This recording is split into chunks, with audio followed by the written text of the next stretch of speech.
Hello friends, আসসালামু আলাইকুম। Welcome back to Molly's creation. কেমন আছো তোমরা? আশা করি আল্লাহর রহমতে ভালো আছো। আমি আলহামদুলিল্লাহ তোমাদের দয়ায় ভালোই আছি। আজ আমি তোমাদের জন্য নিয়ে এসেছি মজাদার একটা মাছের রেসিপি, বাঘা আইর মাছের রসা রেসিপি। আশা করি তোমাদের ভালো লাগবে, আর ভালো লাগলে অবশ্যই লাইক কমেন্ট শেয়ার করে দিবে। যারা ফেসবুক পেজ থেকে দেখছো, পেজটা ফলো না করে থাকলে ফলো করে দিও। আর যারা ইউটিউব চ্যানেল থেকে দেখছো, যদি এখনও চ্যানেলটি সাবস্ক্রাইব না করে থাকো, সাবস্ক্রাইব করে পাশে থাকা বেল বাটনটি ক্লিক করে দিবে, যেন ভিডিও আপলোড করার সাথে সাথে নোটিফিকেশান তোমরা পেয়ে যাও। নিত্য নতুন ভিডিও তোমরা আমার চ্যানেল থেকে উপভোগ করতে পারো। অসাধারণ স্বাদের এই মাছটি তোমরা দেখবে যে খেতে কতটা মজাদার হয় যদি তোমরা আমার এই রেসিপি ফলো করে রান্না করো। রসা মানে হচ্ছে ঝোল, অর্থাৎ এই ঝোলটাই কতটা মজাদার হয় সেটাই আমি তোমাদের সাথে দেখাবো। তো দেখো, এখানে আমি বাঘাইয়ের মাছ যেটা, সেটা আমি বাজার থেকে অনেক বড় একটা মাছ এনেছিল, 4.5 কেজি ওজনের। তো মাছের টুকরোগুলো অনেক বেশি বড় বড় ছিল। এগুলোকে আমি, যেগুলো অতিরিক্ত বড় সেগুলোকে একটু ছোট করে কেটে নিব। এই যে একই রকম সাইজ করে কেটে আমি আলাদাভাবে নিয়েছি একটা বলের মধ্যে। এর মধ্যে আমি 1/2 চামচ লবণ, 1/2 চামচ হলুদের গুঁড়া, আর 1 চামচ মরিচ পেস্ট, আর হচ্ছে যে মরিচ পেস্ট দিয়েছি, আর এক টেবিল চামচ পরিমাণ সরিষার তেল দিয়ে আমি মাছটাকে খুব ভালো করে মেখে 15 মিনিটের জন্য এক সাইডে রেখে দিব। এতে হবে কি, মাছের ভিতরে খুব সুন্দরভাবে মশলাটা ঢুকে যাবে, আর মাছের কালারটা রান্না করার পরে মাছের যে কালারটা অসাধারণ আসে। আর মাছ থেকে কিন্তু অনেক পানি বের হবে, আর এই পানি দিয়ে কিন্তু মাছটা রান্না করা যাবে, সামান্য পানি ব্যবহার করলেই হবে। তো এই মাছটা কিন্তু বাঘাইয়ের মাছ মানে হচ্ছে এই মাছটার গায়ে কিন্তু বাঘের মতন এরকম দেখো কালো আর সাদা কিন্তু ছোপ ছোপ করা থাকে, আর মাছগুলো অনেক বড় হয় আর খেতে একদম মাংসের স্বাদ যাকে বলে। দেখো, মাছের পিঠটা কিন্তু অনেক কালো দেখা যাচ্ছে, এটা অর্থাৎ অনেক মোটা এই চামড়াটা হয়, এটা খেতে কিন্তু অনেক ভালো লাগে।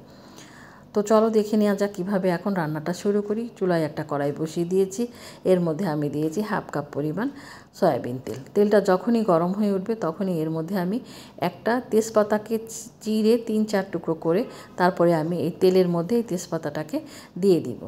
তেজপাতাটা যখনই একটু গরম হয়ে উঠেছে তখনই এর মধ্যে আমি দিয়ে দিয়েছি একটা পেঁয়াজ কুচি। পেঁয়াজটাকে খুব ভালো করে আমি তেজপাতার সাথে ভেজে নেব, তাতে পেঁয়াজের সাথে তেজপাতার ঘ্রাণটা খুব ভালোভাবে মিশে যাবে। যখনই ব্রাউন কালার করে পেঁয়াজটা ভাজা হয়ে গিয়েছে, এ পর্যায়ে আমি 1 কাপ পেঁয়াজ পেস্ট দিয়ে দিয়েছি। আর এর মধ্যে পেঁয়াজ পেস্ট করার সময় আমি প্রায় 5-6টা কাঁচামরিচ পেঁয়াজের সাথে দিয়ে পেস্ট করে নিয়েছি। দিয়েছি 1/2 চামচ পরিমাণ হলুদের গুঁড়া, দিয়েছি 2 টেবিল চামচ পরিমাণ মরিচের পেস্ট দিয়ে আমি আবার মশলাটাকে কষিয়ে নিচ্ছি তেলের মধ্যে। মরিচের পেস্ট কিন্তু অনেকক্ষণ কষাতে হয়। এখন আমি দিয়ে দিয়েছি একটা টমেটোকে আমি আগে থেকেই পেস্ট করে রেখেছিলাম, সেই টমেটোর পেস্টটা আমি এর মধ্যে দিয়ে খুব ভালো করে কষিয়ে নেব। দিয়েছি 1 চামচ লবণ দিয়ে দেখো আমি খুব ভালো করে মশলাটাকে কষিয়ে নিচ্ছি।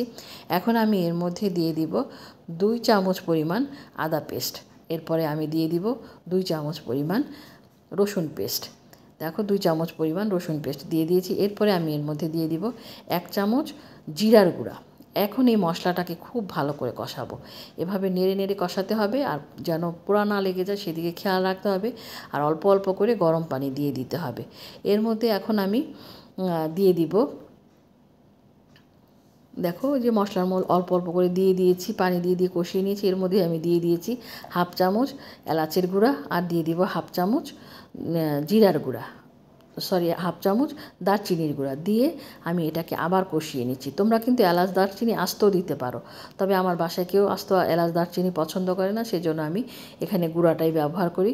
দেখো কতটা ঘন হয়েছে ঝোলটা। এটাকে আমি কিন্তু এই গরম পানি দিয়ে এখন ঢেকে দিব, দিয়ে আমি 5 মিনিটের মতন এটাকে খুব ভালো করে মশলাটাকে কষিয়ে নিয়েছি। দেখো তেলটা যখনই একদম উপরে চলে এসেছে তখনই বুঝতে হবে মশলা কষানো হয়ে গিয়েছে। এই পর্যায়ে আমি আগে থেকে মেখে রাখা মাছগুলোকে এর মধ্যে দিয়ে দিলাম। দিয়ে এখন আমি এই আইর মাছটা হয় কি, এটা বাঘা আইর, এটা যখনই তুমি গরম পানিতে দিবে বা গরম ঝোলের মধ্যে দিবে তখনই কিন্তু এটা শক্ত হয়ে যাবে, এটা কিন্তু আর ভেঙে যাওয়ার কোনো সম্ভাবনা থাকবে না।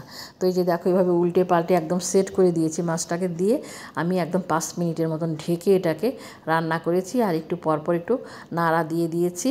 এর ফলে হয়েছে কি, মাছের ভিতরে কিন্তু দেখো মাছগুলো কিন্তু শক্ত হয়ে গিয়েছে, এটা আর ভেঙে যাবে না। এভাবে নেড়ে চেড়ে দিতে হবে। দিয়ে আমি আবার ঢেকে দিব যেন মাছের ভেতরে মশলাটা খুব ভালোভাবে ঢুকে যায়। আর যেহেতু এটা ঝোল রান্না করব সেজন্য এটা কিন্তু সবসময় এর মধ্যে একটু ঝোলের পরিমাণটা বেশি থাকবে। আমি একদম ঝোল দিয়ে বসিয়ে দিয়েছি, 5 মিনিট হাই হিটে রান্না করেছি। আমার কিন্তু দেখো মাছগুলো একদম ফুটে উঠেছে, অর্থাৎ আমার মাছটা কিন্তু প্রায় হয়ে এসেছে। এই পর্যায়ে উপর দিয়ে সামান্য গরম মশলার গুঁড়া দিয়ে দিলাম, দিয়ে আমি এটাকে মিনিট খানিকের মতন ঢেকে রেখে দিব। বন্ধুরা, আমি কিন্তু যারা তোমরা নতুন রান্না শিখছো তোমাদের জন্য কিন্তু আমার ইউটিউব চ্যানেলের ডেসক্রিপশন বক্সে সমস্ত উপকরণগুলো দিয়ে দিই। তোমরা যদি কোনো উপকরণ ভুলে যাও তোমরা সেখান থেকে দেখে নিতে পারো। আমার চ্যানেলে কিন্তু অনেক মাছের রেসিপি আছে, তোমরা সেগুলোও দেখে নিতে পারো। আর এই বাঘাইয়ের মাছের রেসিপি কিন্তু আরও আছে।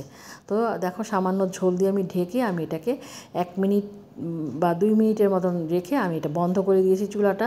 মাছের ঝোলটা দেখে কালারটা দেখতে পাচ্ছ তোমরা, তোমাদেরকে বলেছিলাম না যে দেখবে যে কালারটা কতটা সুন্দর আসে, যেহেতু এখানে টমেটোর পেস্ট ব্যবহার করেছি আর মরিচের পেস্ট ব্যবহার করেছি, সেজন্য এটার কালারটা অসাধারণ আসে।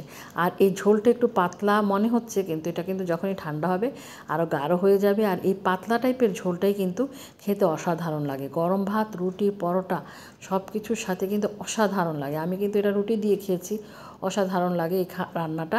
আর এটা মনেই হয় না যে এটা মাছ খাচ্ছি, মনে হয় যেন এটা একদম পুরো মাংস খাচ্ছি। কালারটা তোমরা দেখতে পাচ্ছ। হোটেলের কি তোমরা বাসায় এরকম একটা মজাদার রেসিপি তৈরি করে নিতে পারবে। আর আমার পুরনো বন্ধুরা তো অনেক সুন্দর সুন্দর কমেন্টস করে আমাকে উৎসাহ দিয়ে যাচ্ছ। আজকের রেসিপি কেমন লাগলো অবশ্যই কমেন্ট বক্সে কমেন্টস করে জানাবে। আল্লাহ হাফেজ।